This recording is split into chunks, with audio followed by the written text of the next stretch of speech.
황금이 나오는 집. 글 김향금. 그림 신미아.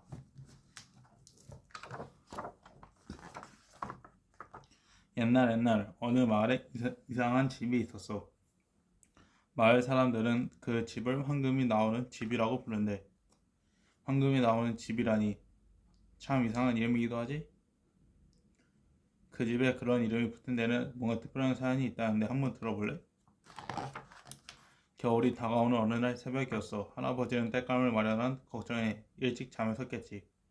추운 겨울에 방을 뜨끈뜨끈하게 데우자면 집 근처 산에 있는 석정이로는 어림없을 테고, 그렇다고 나무를 패서 장작을 산더미같이 쌓아놓자면 바다 건너편 섬까지 넘어하러 가야 되는데 민물이라도 들어와 섬에 갇히면 어떡하지?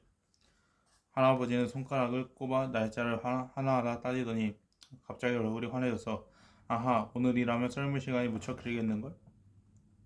그러고는 얼른 지게를 지고 집을 나섰지.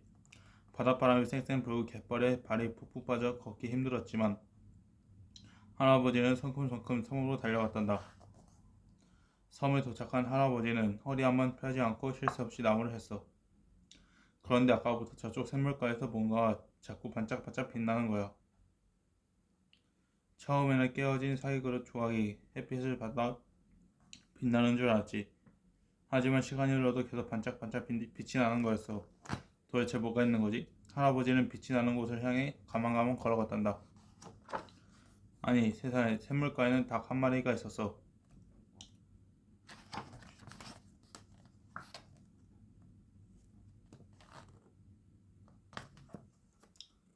근데 보통 닭이 아니야. 반짝반짝 빛이 나는 바로 황금닭이었지. 그런데 이 황금닭은 파다닥파다닥 날개짓만 할 뿐 걷지도 날지도 못하는 거야. 할아버지는 남이 볼까봐 서둘러 황금닭을 보자기에 꽁꽁 쌌어. 그러고는 지게를 짊어지고 냅다 집으로 달렸지. 나무하는 일도 다 내팽개치고 말이야.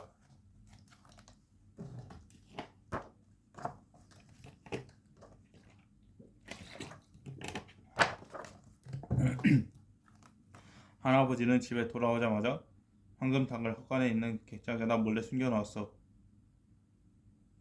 그런데 황금닭을 샀던 보자기에 닭털이 하나 빠져있는 거야. 반짝반짝 빛나는 게 아무리 봐도 보통 닭털이 아닌 테지. 할아버지는 아무한테도 말하지 않고 닭털을 품에 안고서 꼭 안고서 근방으로 갔어. 아니, 어떻게 황금으로 이렇게 얇은 닭털을 만들 수가 있지요? 근방 주인은 할아버지가 내민 닭털을 보고도 깜짝 놀랐어. 할아버지로 황금이라는 말에 덩달아 깜짝 놀랐지. 주인장 방금 뭐라고 했어? 이 닭털을 황금으로 만든 거라고? 근방 주인은 할아버지에게 황금 털값을 아주 후하게 주었어. 집으로 돌아온 할아버지는 아무 일도 없는 양 시치미를 뚝 떼었어. 하지만 날이 가면 갈수록 고민이 이만저만이 아니었지.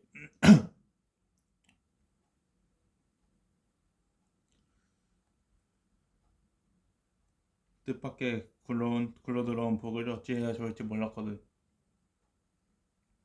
하루는 이사가 나는 생각이 든 할머니가 할아버지에게 물었어. 영감, 요새 무슨 걱정거리라도 생겼어? 실은 내가 나무를 하다가 할아버지는 하는 수 없이 모든 사실을 털어놓았지. 그러고는 할머니와 함께 헛간에 있는 황금닭을 보러 갔단다.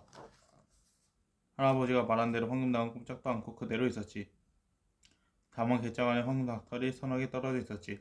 할머니는 황금닭털을 주워두고는 믿을 수 없다는 듯 말했어.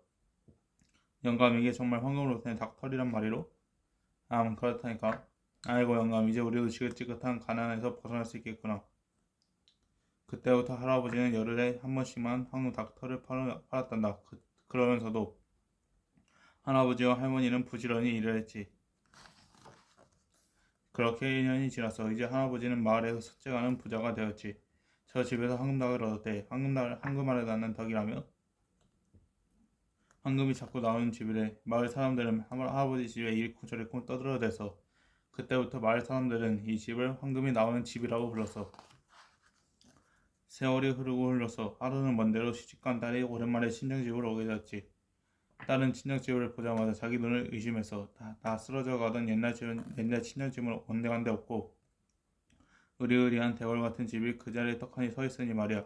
몇 번이나 눈을 비비고 다시 봤을 정도라니까. 어머니 도대체 이게 어떻게 된 거예요? 딸이 바짝 다가앉으며 꼬치꼬치 캐물었어. 할머니는 이리저리 말을 둘러대다가 하는 수 없이 그동안 있었던 일을 몽땅 털어놓았지. 그날 밤 딸은 마음이 뒤숭숭해서 잠이 오지 않았어. 갑자기 부자가 된 친형집이 부럽기도 하고 자기 신세가 한없이 초라해 보였거든. 다음 날이었어. 할아버지는 한양에 볼일을 보러 가고 할머니는 동네 잔치집에 놀러 갔지. 집에 혼자 있게 된 딸은 헛간에 있다는 황금닭이 궁금해서 온몸이 근질근질했단다. 딸은 헛간으로 살금살금 다가가서 헛간 안에 있는 게장 문을 벌컥 열었어. 정말 게장 안에 반짝반짝 빛나는 황금닭이 있지 뭐야.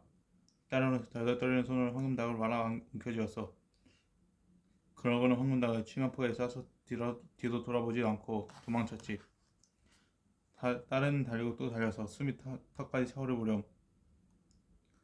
딸은 황금닭이 잘 있나 궁금해서 치마 속을 펼쳐보았지. 아니 그런데 이게 웬일이야? 황금빛으로 반짝반짝 빛나고 있어야 할 황금닭은 온데간데 없고 시커먼 돌멍에만 덩그러니 있는 거야. 그 순간 딸은 황금에 눈이 멀었던 자신의 잘못을 깨닫게 되었지. 황금닭의 주인은 따로 있었어. 내가 아니야. 딸은 친정집을 향해 다시 터벅터벅 되돌아갔지.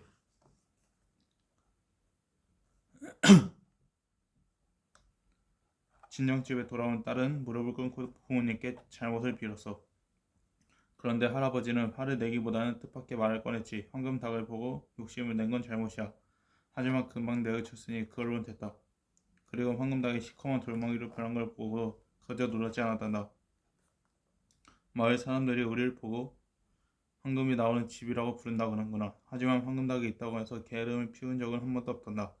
그러니 황금닭이 없어도 예전처럼 열심히 일하며 살면 되는 거야. 그 뒤로도 시커먼 돌멩이는 반짝반짝 빛이 나는 황금닭으로 변하지 않았대. 하지만 할아버지는 그동안 잘 살게 해준 것에 감사하며 그 돌덩이를 아주 손직하게 간직하였대. 자기 집으로 돌아간 딸도 욕심부리지 않고 열심히 일하며 오래오래 행복하게 살았대. 비는 장수 목펼고 목펼 수 없다. 적군의 장수가 살려달라고 빌면 차마 죽일 수 없다는 뜻으로 누구나 잘못을 뉘우치고 사과하면 용서하게 된다는 뜻 말이에요. 사촌이 땅을 사면 배가 아프다. 사촌이 땅을 사면 이를 시기하여 속이 편치 못한다는 말로 일가 친척이나 남이 잘된 것을 보고 공언히 배를 안는 사람을 비웃는 말이에요. 남이 잘되는 것을 같이 기뻐해줘야지 질투하고 시기하면 안 되겠지요? 굴러온 호박. 뜻밖의 좋은 일이 생기거나 좋은 물건을 얻었다는 말이에요. 호박이 넝쿨채로 굴러서 떨어졌다. 호박이 굴렀다와 비슷한 말이에요.